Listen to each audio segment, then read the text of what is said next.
naannaatii wajjin illee kana booda bultiis hin jaarratu dandeettii ittiin qabu dubbii kana keessaas ba'uun barbaada. Namni kamiyyuu akkana hin komanne hin barbaada. Dubbiin isaan bahin. Dubbiin waa'ee jettee haasawaa namaa ragaatti qabnaa ragaatti hin qabnu ati eega ofitti amanuu dhiifte. Mataan isaatu ragaadha. Mataan isaatu. Haa ta'u yookaan maammadni namtichi sun yookaan wal quba qabaniiti. Mana keessa gabbee na jala fiigee maalaan jedhee beektaa?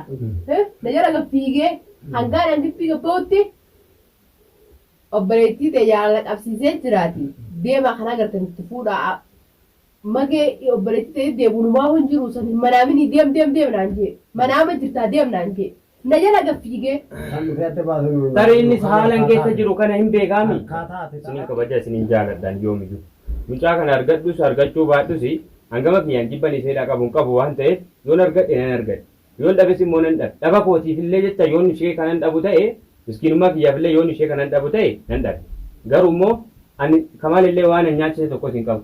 Ataasoo keessatti situ mucaa keenya rakkasiisee situ mucaa keenya akkas godhettee deddeebitee ishee kamaalitti dubbataa jirti. Sana wanni si rakkisu jiru. Waan miskiinummaa ta'eefis wanni si rakkisu tokko miskiinummaan laaluun haqa keessa laala. Nan xumura eeyyiwa nan xumura dhaggeeffadhu baate seenaa warra kaleessaa fakkeenyaaf yoo yaadanne islaamonni kaleessaa akkam turan ijoollee rakkatanii dhaban hayata quraana keessaa fudhataniitu sahabonni kaleessa sahabonni ergamaa rabbii hayata quraana keessaa fudhataniitu nikaa hidhataa turan yoo miskiinummaa akkamiillee keessa jiraatan jechuudha. Sigalee anis amma maallaqa qabaadhee miti mucaa kana kanan jaaladhes nan fuudha kanan jedhes maallaqa qabaadheeti miti. Sigalaami yoo hireen kan waliin goote akkuma kaleessaa sana akkuma isaanii kaleessaa sana waan naaf danda'amu waan nikaa isheedhaaf godhee nikaa ishee hidhachuudha.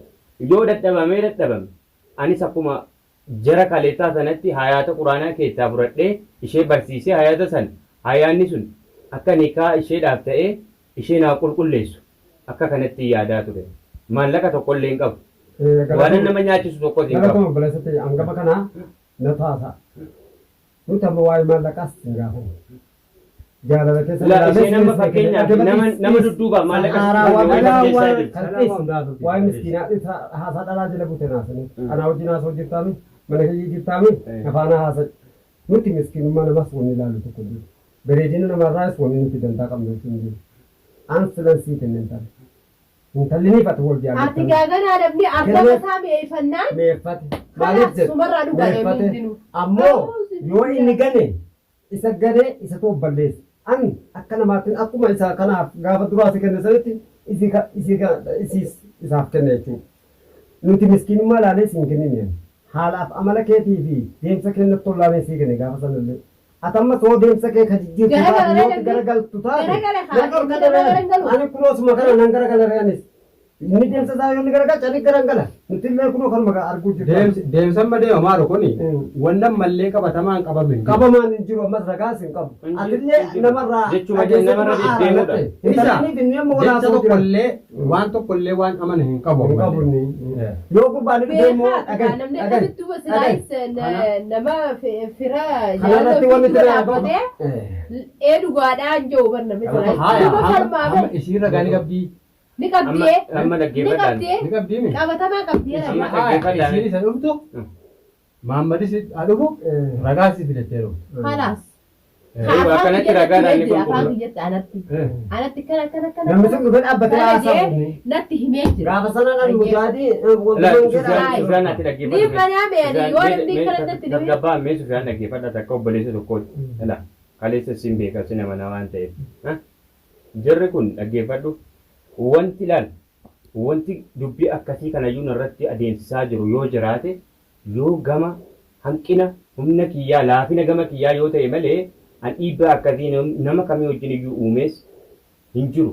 Nama kamii wajjinis immoo haasaa akkasii geggeessee hin jiru. Siigalee yoo sababa jechuudha hanqina ani qabu kanaaf jecha siigalee dhaba kiyyaaf yookaan miskiinummaa kiyyaaf jecha yoo kun kan tooftaa biraatiin dubbiin natti jijjiiramu ta'e natti jijjiiruu danda'a. waa dhabisa Yoo kana hin taane dhabisa kellaallee yoo kana hin taane ragaan mi waanuma kamiyyuu ragaa haa fidatan isheen illee ragaa haa fidattu warri immoo jettee namaa Fiigatu osoo ta'e Abbaan anatti fedhe himanii bara. abbaan fedhe Waa'ee sana haasa'u. miskiinummaan qabeenyi jaalala hin bitu. Timi kana. Akkatti fuutetti Isiin mira. amma miyyoomti si jaallachuu qaba. Seenaatti nurraa fuutetti mira. Haasawni namaas jaalala hin boorisu. Jettee jechuudha. booresse gaama Ati booresse. soddaa hanga baabee. Mucaan sababa mudannoo guyyaa kanaaf waa meeqa obboleettitti himanii naanaatittis himanii sababa kanaatti jecha booree argi. Isheen guyyaa meeqa bilbila namaa Salmaan gorsuu danda'e beektaa? Fuudhaadhaan malee. Dubbiin kun osoo ishii qofa hatu qotu ta'eeti naanaatii qofa obsitee irra teessee dhalaan tokko dubbii kana adda baachuu dandeessi. Garuu dubbiin kun obboleettii isii wal qaqqabeennaan obboleettiin isin towwiftee walii towwisanii jechuun akka boora'u godhan malee fakkeenyaaf amma nam tokko qofa gaafa bara abaluu akkana jedhamaara gaafa jedhame dhaqeettimame jechuun sirraa adda baafatti jira.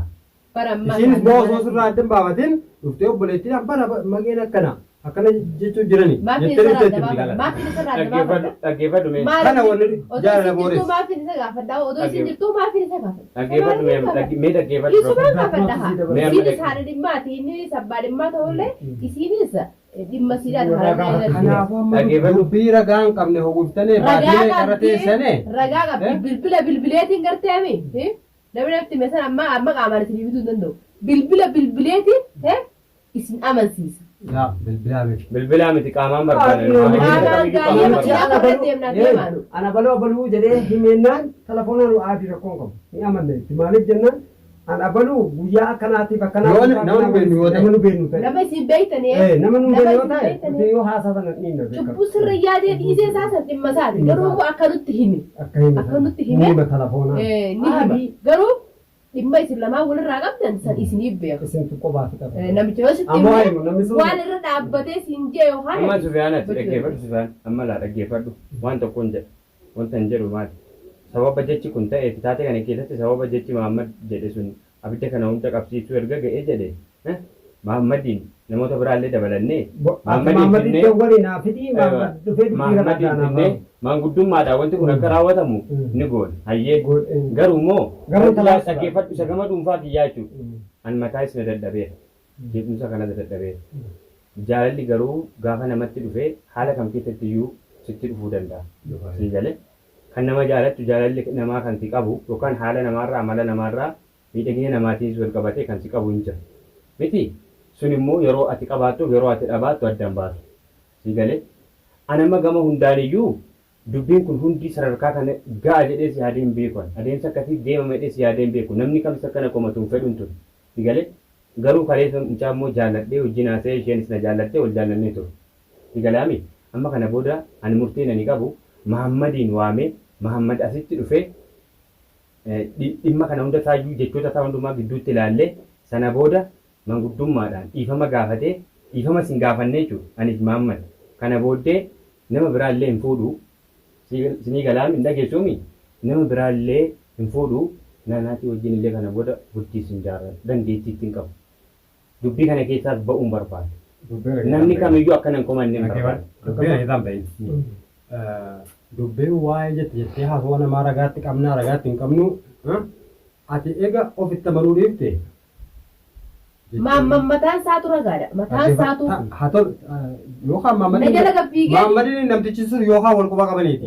mana keessa gabbee na jala fiigee baanaan jedhee beektaa na jala gabbiigee hangaan an dibbii gabbootti obboleettii ta'e jaalala qabsiisee jiraati deemaa kana agartan itti fuudhaa magee obboleettii ta'e deebuunumaa hin jiru san hin manaaminii deem naan jee manaama jirtaa deem naan jee na jala gabbiigee Kan dhufee adda baasu. Tareenis haalan keessa jiru kana hin beekaami. Akkaataa ati ta'a. Dhaggeeffadhaame. Kan inni Dhaggeeffadhaame. waan manirraa Sabakaa fiigee dhuma dhaggeeffadhu. ni gaafa Sufiyaan dhaggeeffadhu. Mahammad irraan finna dubbii kana mee gurbaalee jecha tokko illee dhugaa waan akkanaa bakka kanaatti kalatee dhabee ofitti amanuutti hin jiru. Egaa yoo qabaate malee akkamitti ofitti amanaa ayya killeen bakka irraa fidee ni ibsiiftan kaayyee isaa fi Ilaalcha kanarratti Waan tokko- waan dhugaa tokko- irratti nan du'a. osoo qabaate- ka'ii maraa dura Dhugaa kiyya irratti nan du'a gama kiyya. Dhugaa kiyya ta'ullee bakka kamittiyyuu dhugaa kiyya irratti ilaa biyyoon naa nyaatu. Biyyoo kana jalan seena malee dhugaa kiyya irra dhaabbadheen dubbadha. Bakka kamittiyyuu. Sinii galaami. Isa kanaaf iyyuu amma karaa gabaabaa wanti nu gootan kana caalas namni hin dhaga'ini Kana caalas immoo namni akka nama daaluun fedhu sii galee sababni wanti kun ta'ee fi hanqinni gama kiyya jira nan beeku. Mucaa jalaa jaalladhee ka'ee garuu hariiroo gaa'ela waliin horannaa isa jedhu irra deddeebinee waliin haasofneera. Humnatti dhabeera miti dandeettiitti dhabeera miti ree. Dhaggeeffadhu Sufyaan. Dandeettii dhabuu miti garuu haasofni nama eega dhufee waan kana laaffise nuti deebilee akka wanti kun ijaaramu gochuu. Kun asaan nu qabda. Gama tokko barreessa keetii gama tokkoon soddaa keetii wanni itti daaftu ni gama kana. Gama hanqina bakkuma maammee qofti jecha sana jedhe. Sana adda nuu baase. Sana adda nuu baasee isa waa'ee ragaatti fidannaa jawaalaan adda baafannaa. San isaa hoo adda laafuusaa. Sunaaf. Miyyoo fi isa. Egaa bu'eetta malee maal lafa kaayinaa tole. Akka keetii barsaa. Miyyoo fi isa akka jedhu waliin nagaa taanu. Kana achi. Isas mataa har'a guyyaa meeqa? Har'a guyyaa shanaffaa moo arfaffaadha? Isas mataa wareessitanii. Kanarra wareera tuumana kana akka baase kanarra wareera. Wanni manatti qabee taa'uuf jiruuf isaa furmaata. Yeroo dheeraa hojjetu. Deddeemee masmintala kana kan hin beekne nan beekaafuun manatti qabee taa'u jira. Taa'i na bira dheenyi. Maaliif soddaa akka soddaatti ilaalee akka obboleessaan na wajjin taa'i. Maaliif kana caalaa kan inni dubbiin isaa babal'atee akka inni dhaqee ammas waan biraa keessa seenee rakkoon biraa uumamnee kan inni bira qabee taa'u jira. Akka goonuun karaa gabaabaa jechuudha. Dubbis kana caalan dheeressinu kana caalallee naasofnu kabajaan keenya jaalalli keenya duraanii akkuma sanatti bakka isaa jiraatu. Isinii galaame yoomiyyuu obboleettii keessan argadhullee dhabullee kabajaan koo bakkuma sana jira. Parsantii tokkollee isinirraa hin hir'isu. Isinii galaame garuu amma booda immoo dhaggeeffadha amma booda immoo an imala kiyyatti fufee akkuma kanaan duraatti amma deemee yookaan Yusuf fa'aa biratti deebi'a yookaan immoo Suleeman fa'aa Yusuf fa'aa Heeriyaa fa'aa warra waliin jiraataa jara biraan deema achi deemee rakkoo jara mudatu hundumaayyuu jara wajjin illee yookaan jiraadhee akkuma durii waliin hammanaa waliin jiraanna adeemsa kana keessatti ergan seenee ergan jararraa adda ba'ee jedheen sagantaa jaalalaa kanatti seena. Jaalala kana keessatti illee nam milkaa'aa yookaan immoo bultii jaaladheen tasgabbaa'asa jedhuun yaadaa ture. Naa milkaa'uu dide. Naa dadhabame humna kootii ol ta'ee mitiire.